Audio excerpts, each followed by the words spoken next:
publik Indonesia terpukul. Supaya apa namanya? Supaya dramatis. Nanti kan dilambatin nanti sama editor nanti. Gitu. Ini beneran dia dibuat ya. Repot ya. Ya nggak apa-apa. Supaya berbeda, Mas. Berbeda, oke. Apa yang kita bahas? Kenapa aku mukul dia? Terpukul. Ya, jadi Indonesia sedang terpukul. Lagi-lagi lembaga peradilan di Indonesia sudahlah tertangkap OTT KPK. Nah, OTT ya. Ya. Hakim Agung. Hakim Agung. Hakim Mahkamah Agung ya. Hakim Mahkamah Agung Sudrajat Dimyati. Sudrajat. Seharusnya ditampar berkali-kali, dipukul berkali-kali. Iya. Karena penegak hukum yang lagi bermasalah, ini nggak cuma emang masuk polisi kan masalahnya kan belum selesai. Betul. Kan lagi merosot itu kepercayaan publik terus kan. Merosot. Apa ya, penegak hukum kita sekarang lagi banyak persoalan dan kemudian publik makin meragukan, menyaksikan lah tentang independensi ataupun tentang kejujuran, keseriusan dari penegak hukum di Indonesia, karena kasus mereka sendiri yang buat, itulah penegak hukum sendiri yang buat itu kasusnya Sambo, kasusnya ini MA, terus beberapa juga kan hakim-hakim beberapa kayak kena OTT bermasalah juga kan yang ditangkap dengan KPK kayak Pinangki gitu-gitu. Iya, betul. Hakim Agung. Nama Agung itu kan apa ya? Kan ada maksud ya? Ada maksud supaya hakim yang dipercaya. Bahkan ini kan lembaga peradilan tertinggi di Indonesia. Harapannya hakim ini bisa independen, menyelesaikan tugasnya dengan baik, menjalankan tugasnya dengan baik. Ternyata masih bisa diberi suap. Ternyata sekelas Hakim Agung juga masih mau gitu loh, menerima uang. Padahal sudah disumpah jabatan. Betul. Sudah nggak kurang loh fit and proper test kalau mau jadi MA itu kan. Sama siapa lagi kita bisa percaya ini? Kalau misal sampai hakim MA saja ini masih terlibat, tersandung, terjerat kasus korupsi, lalu bagaimana dengan proses hukum yang di bawahnya gitu? Apakah kemudian praktik-praktik dalam hukum yang transaksional itu betul adanya? Ini kan akhirnya jadi membuka mata publik, kemudian mempertanyakan gitu loh. Proses peradilan di Indonesia, proses penegakan hukum di Indonesia itu memang seperti apa sih? Gitu. Bener nggak sih sesuai dengan keadilan yang seadil-adilnya? Atau memang semua berdasarkan main belakang aja, main bawah tangan, main suap gitu-gitu. Apakah dengan duit semuanya bisa selesai? Tapi Hakim Agung ini nggak sendiri. Dia juga ada 6 orang yang ditangkap bersama dengan Hakim Agung Sudrajat Dimyati ini pada Rabu 21 September 2022. Diduga dia menerima uang sebesar 800 juta rupiah untuk memuluskan gugatan yang dilayangkan oleh 10 anggota Koperasi Simpan Pinjam Inti Dana. Tapi katanya total dalam OTT ini itu KPK menyita uang sebesar 202.000 dolar Singapura atau sekitar 2,1 sampai 2,2 miliar. Kalau sekelas MA kayaknya 800 juta sampai totalnya semuanya sampai 2 miliar. Kecil banget sih ya. Kecil nggak sih? Maksudnya transaksi besar ya? Nah, itu besar. Tapi kalau untuk ini loh, istilahnya Hakim Agung gitu loh.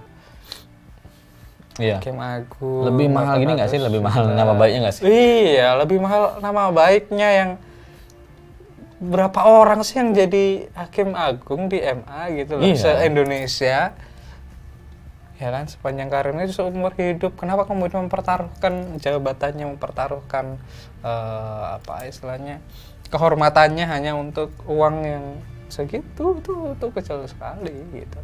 Jangan-jangan ini udah sering dilakukan nih? Ya, bisa jadi mungkin baru itu yang terungkap, makanya kita dukung juga KPK ini Ya. mengusut ini kan tadi baru 8 ya, ada 8 orang Ya. yang terlibat dalam itu, dan beberapa juga kan internal dari Mahkamah Agung kan. Iya, 6 orang dari internal di Mahkamah Agung. bawahnya dari internal Mahkamah Agung terlibat. Nah, kita dukung nih KPK semoga mengungkap semuanya.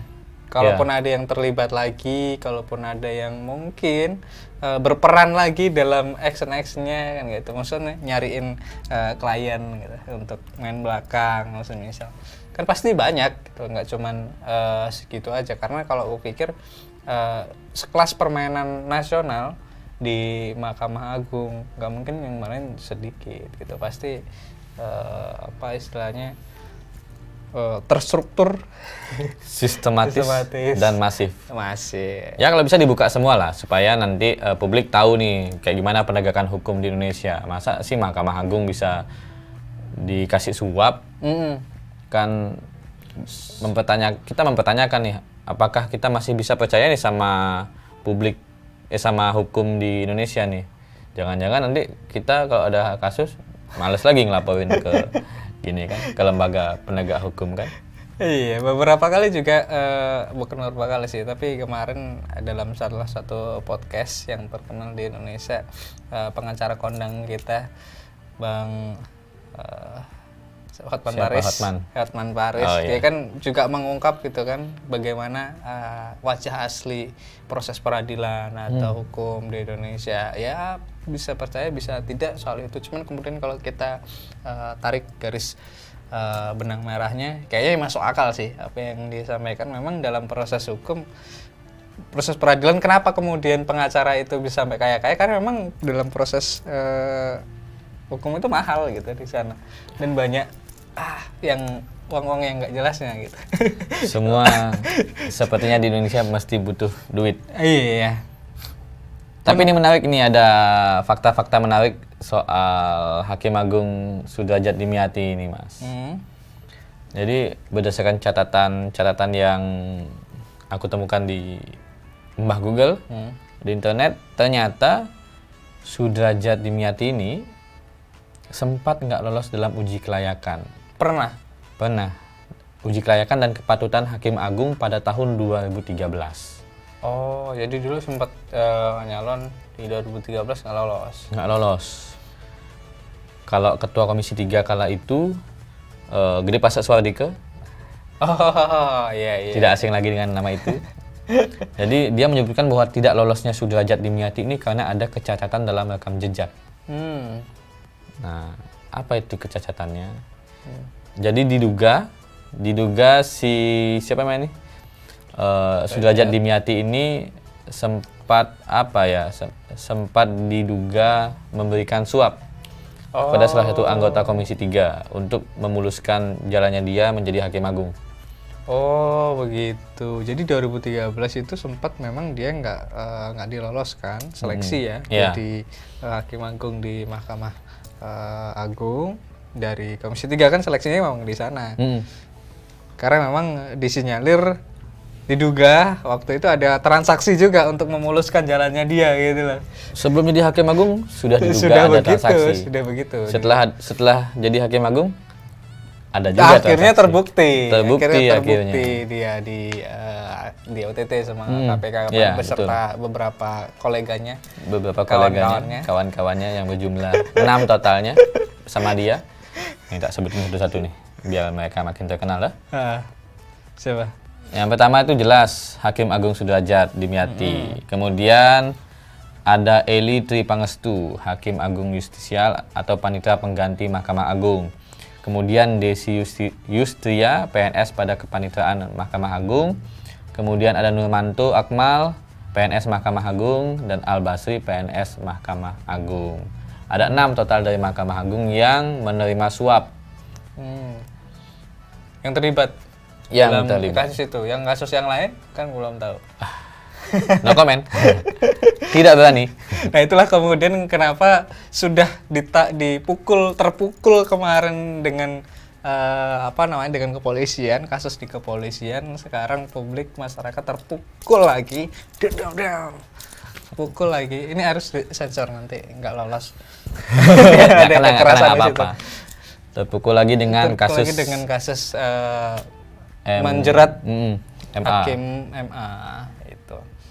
Jadi ya sebenarnya kita juga ada beberapa juga yang mempertanyakan soal ini KPK sih. Cuman kemudian kalau kita lihat progres yang sekarang ini, KPK masih jadi salah satu yang berani kan sampai sekelas hakim Mahkamah Agung diungkapkan gitu. Ya sampai hari ini KPK masih bisa memainkan perannya sebagai public hero lah.